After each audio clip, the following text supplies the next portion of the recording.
They're going to enjoy a ride on an authentic Model T to the interior of the building.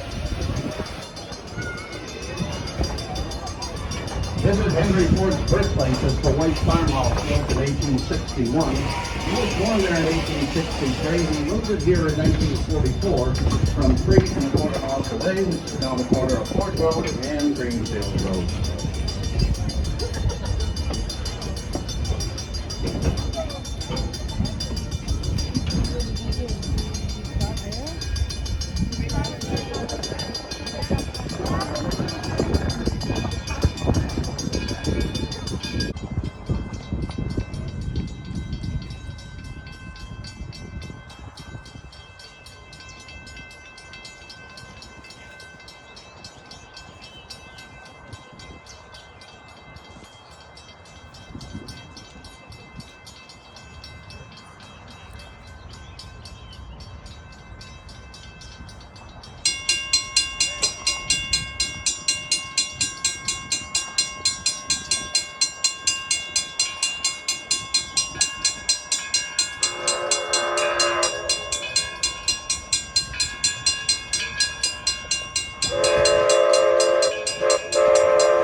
Off, and we're only here for 4 minutes before we move on.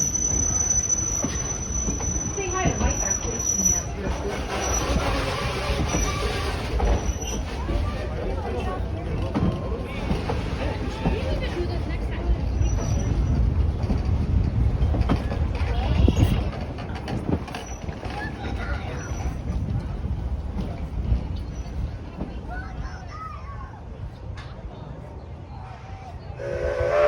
Well, if it's not practical, make sure that they are held or easily within your reach. might want to get off Also, the we ask third that you do street, not because then stand we up, can move around see something whatsoever while the slow train is in motion, keeping your hip hands to tight and set cars at all times. Eating and drinking is walk in here. not permitted, but always in enclosed water bottles just fine. We're heading over back to the Firestone station, but it's about a 20-minute ride. Sit back and enjoy your train ride. Thank you. Here we go. Get ready. Directly back is the Giddings family home built in 1750 from Exeter, New Hampshire. Mr. Giddings was a shipping merchant, and next to us is a Susquehanna plantation that was built in 1835 from St. Mary's County, Maryland, before the Civil War. The Carroll family owned this plantation. They also owned 65 slaves. Slaves were the ones that worked the 700-acre plantation where tobacco was the cash crop. Going inside the house, a presenter there will tell you about the hardships that the slaves endured working for the Carroll family, who benefited from all their work. Next to that is the oldest American home we have here in Chicago, which is the Clifton family home. It is built in the early 1600s. Mr. and Mrs. Clifton raised 7 children in that one-room structure. Go inside and be inspired and figure out how they made it do such a small home. Next to that is the Ferris windmill, built in 1630 from Cape Cod, Massachusetts. It's the oldest standing windmill in the United States, a gift to Henry Ford. Next to that, we have the Daggett family farmhouse that was built before the American Revolution, 1754. Samuel Daggett was a builder and a carpenter. He built that house and came up with his own heating and cooling method. When you go inside, the presenter there will tell you how that happens and how it works. We have raised garden beds that they are working on. Some vegetables are already growing.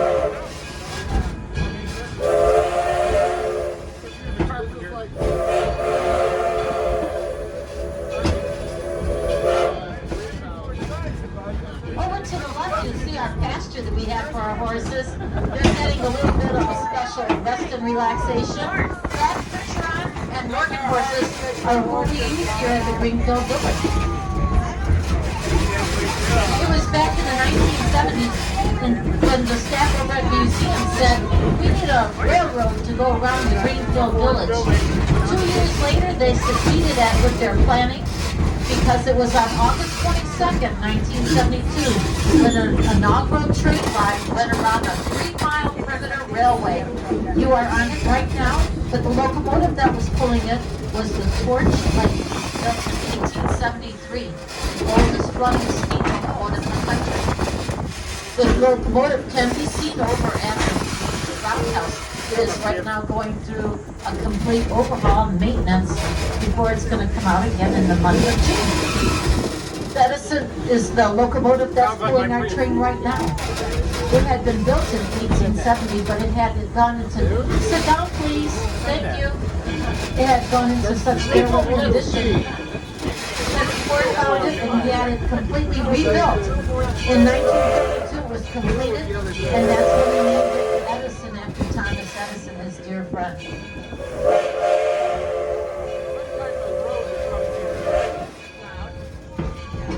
This road, Maple Lane.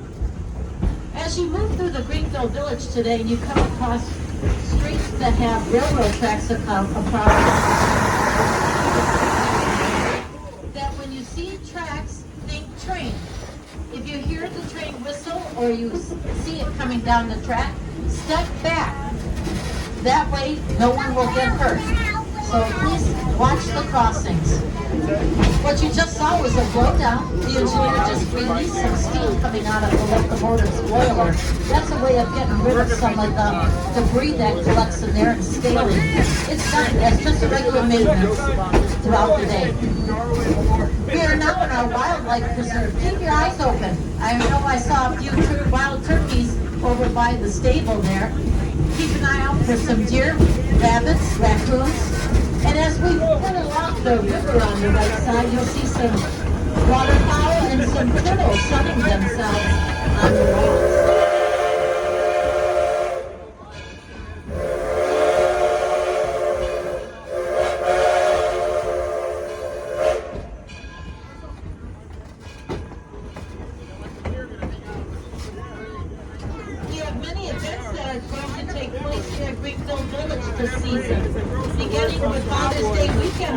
Golden Muster Weekend with cars from 1933 up to 1978. Owners of the cars come and they're dressed for the different time periods that their cars show. We also have different vignettes of different decades throughout the time. Definitely a fun time to be here at the Greenfield Village. Not that every time is a good time to be here. And beginning on June 18th, right up here at Walnut Grove as we approach it. Did anyone say baseball? Yeah, baseball season returns here to Greenfield Village. Played just according to the rule book of 1867. We begin our first pitch at 1:30 p.m. The players are marched down with the marching band from Town Hall all the way down to the field. Our teams, the National and the Lottie Dogs, will play against other Midwestern teams. The players are dressed in the outfits that they would have worn back in the day, and they don't use the catchers, they don't use mitts because they weren't invented, and if they came up with something, only the weak used the mitt. Up the hill, over to the left, you'll see the backside of Cotswell Cottage. That's the only structure that we have here at the village that is not American made. When visiting in Thetford, England, Henry and Mary were enamored with the Cotswell cottages in the village that they purchased one and had it brought here. This one was built in the early 1600s. Next to that is the Giddings family home, and we have the Robert Frost house and the home of Robert Frost. Oh, Robert, the white one's the Robert. Noah Webster, I'm sorry. In front of us is the Henry Ford Academy High School that was built in 1997. Over 500 students are attending the school this year. The 9th graders are over at the museum, and the 10th to 12th graders on this campus. It was Henry Ford who said, learning to do is by doing. These students can take what they studied in the classroom and then go into the museum or the village and see firsthand what they studied, something that other students can't do. And these vintage Pullman cars that we have here are always reserved for our privileged seniors who are going to be graduating in the middle of June and leaving us. To be a student here at the Henry Ford Academy, one must live in Wayne County, Michigan. After submitting an application, it's the luck of the draw that your application is approved so that you can attend high school here 4 years and tuition free.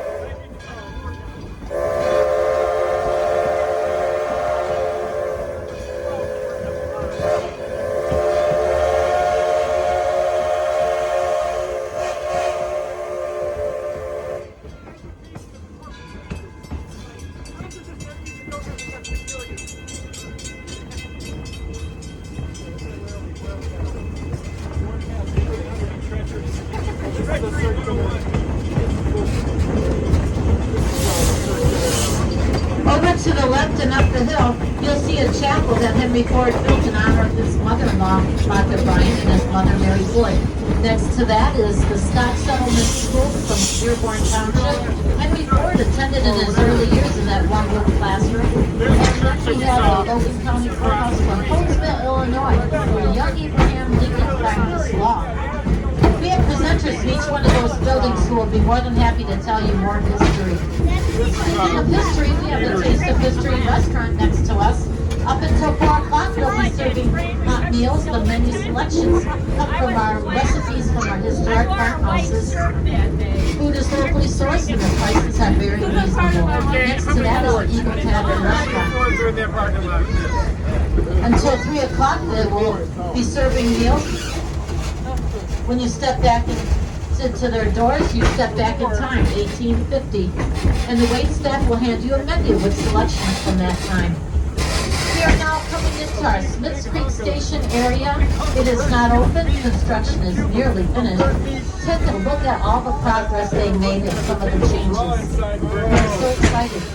Perhaps next weekend it will be open for the public. We are now in Railroad Junction District. In front of us is the Smith Street Station Depot that was built in 1858 by the Grand Trunk Railway. Smith Creek is located about 10 miles east of Port Huron. Henry Ford had this particular depot brought here because they had a young Thomas Edison connection. Depots like this played an integral part when the railway moved across the country. Our presenter there, Mary Ann, will be more than happy to tell you more about the life of the station master and about the young Thomas Edison connection. So this is like a switching station, a sample switching station. Over to the left, you see that open building. That's new. It was built in 1860, but it's new to Greenfield Village. Presenters there will tell you about the purpose of that Detroit Central Market in the future. And we will have a grand opening on June 10th through the 12th. Hope you can come in here and celebrate with us the opening of a new structure. Next to us is the Smiths, the Detroit Toledo Milwaukee Roundhouse. We have one of our workers waving to all of us. In front of it is the Pierre Marquette turntable built in 1901. Structures like this began to disappear with the advent of the diesel electric. There are fewer than 10 left in the country that function as a station roundhouse. And we are now in our Liberty Craft Works. This is where you can see glass blowing, pottery making, and in a printing shop. We also have the Davidson Person Gallery of Glass here. Glass pieces from the 1700s and modern day on display.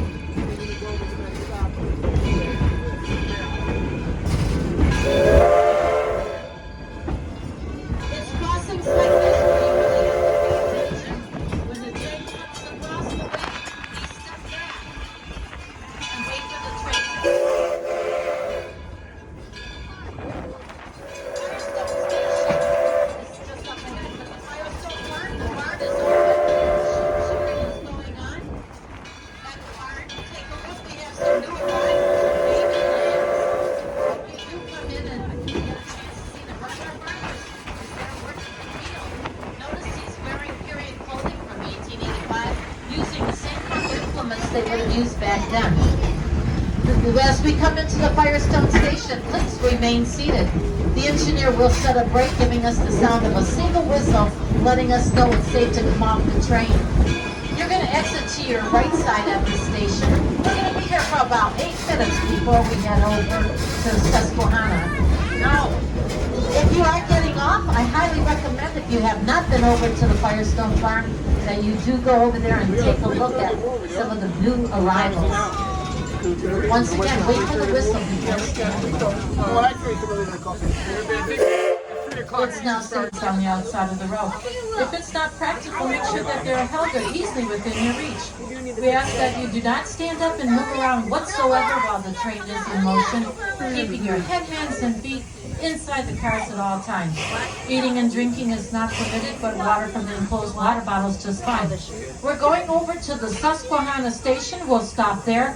And then we're coming right back here. The total trip takes about 30 minutes. Smith's Creek Station is still not open. It's under construction, but you'll get a sneak peek as we move past it. Sit back and enjoy your train ride. My name is Christine, and I'm your conductor.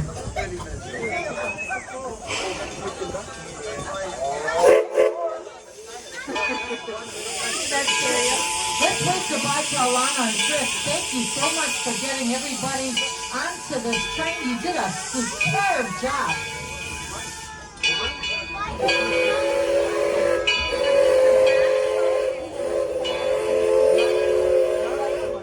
When you came into the gates of Greenfield Village, you came into over 200 years of American history. That was the plan of Henry Ford. He wanted everyone to see what people from the past made with their hands and used with their hands, so someday people would be inspired and come up with other ideas. The Greenfield Village is divided into 7 different districts. The very first one is the Henry Ford Model T. Look over to your left, you'll see the white farmhouse that he was born in on July 30th, 1863. He was the oldest of 6 children. After visiting there, walk over to the Ford Motor Company and learn how he came up with the vision of a motor car and on one of our mini Model T cars. You see the merino sheep that are grazing here. If you go over to the Firestone Farm today, they are being sheared. I can see that perhaps one of them has already been sheared. They shear them according to the way they did back on the farm in 1885, using the same tools. We now come into our Main Street district. Here we have the home of the Wright brothers and the Wright Brothers Cycle Shop, which we call the birthplace of aviation. Across the street is Mrs. Cohen's millinery shop, where staff are making wonderful hats and accessories like they did back in the 1880s. And we have the Heinz House and the Herschel Spillman Carousel that was built in 1913. I hope you take a ride on the carousel sometime today.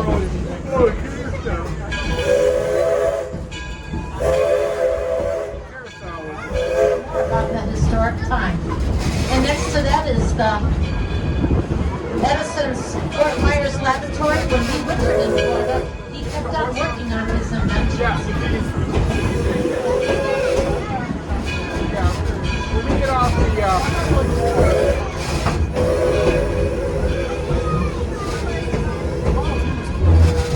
And now we come into our porches and parlors area, where we have over 300 years of history just right in this little spot. What a beautiful way to come into it is crossing over the Ackley Covered Bridge that was built in 1832. Here we have the home of Robert Frost, the poet. Noah Webster, he's the person who came up with that American Dictionary of the English language in 1828. We also have the Hermitage slave quarters that were made by the African American slaves, and they lived in there on the Hermitage plantation in Byron County, Georgia. As we come into the Susquehanna station, everyone stay seated. Please remain seated. No cheating, no getting up to take pictures. Please remain seated. The engineer will set a brake and give us the sound of a single whistle, letting us know it's safe to come off the train. You'll exit to your left side at the station. We're only here for 4 minutes before we move on. Once again, remain seated while the train is moving. That's for your safety.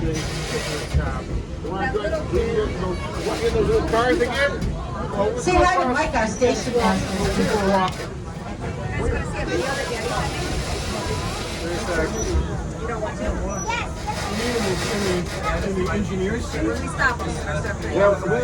Wait for the whistle. Give the Model Ts again, then we all know it all. We already know that.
Next to that little workshop happens to be the oldest home that we have here at Greenfield Village, built in the middle of the 1600s. It's a one-room home, and Mr. Simpson raised 7 children in that structure. Go in and take a look and try to figure out how they did it, be inspired. The Ferris wheel that was built in 1650 comes from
side of the bridge, off the sidewalk to the right, the sandstone complex is the Knoxwalk Cottage, built in 1619.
This is Henry Ford's birthplace. This is the white farmhouse built in 1861. He was born there in 1863. He moved in here in 1940.